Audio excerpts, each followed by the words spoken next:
have been directly investing in companies for a long, long time, hundreds of years, really, like you noted, there's been somewhat of an increased trend in families banding together. Some people call it a consortium, the opportunity to let's source together, let's do diligence together. More hands on deck are better, although arguably maybe too many hands in the soup. But we may come back to that part a little bit later. But the opportunities to kind of co-invest together. So multiple families at a couple of $100 million, in theory, may have the capital of a giant multi-billion-dollar family on certain direct deals. Are you seeing a convergence of families banding together, and how is this working?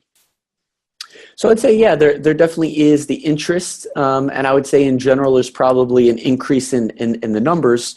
What I would say is, the important thing in these deals, from my experience, in order for them to be successful, is there needs to be one captain of the ship. So you can't, it often is not going to be a very successful outcome if you've got a decentralized structure of 5 families and nobody is really leading the charge. There needs to be somebody that's fully responsible for the diligence, somebody that's fully responsible for when something goes wrong, the CEO has a sudden accident and somebody needs to kind of address it. So, one thing that, that we've seen increasingly is that typically when these families get together and do kind of a club deal, if you will, it typically is in conjunction with, very often, an independent sponsor. So somebody who generally is formerly of one of those large private equity firms that is basically putting deals together on an individual basis.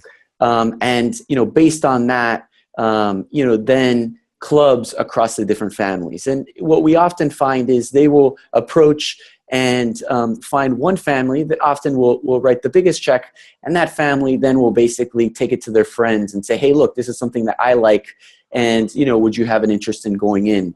But by and large, whether that sponsor is an independent sponsor, basically a private equity professional, or a family that's very acquisitive and knows how to do it internally, there has to be a quote-unquote quarterback, akin to almost in real estate, a developer who's going to, make sure nothing falls through the cracks and really, drive the overall strategy. Now, of course, there's input from a board of the other members, but, you do need that kind of central point person to be successful, from my experience.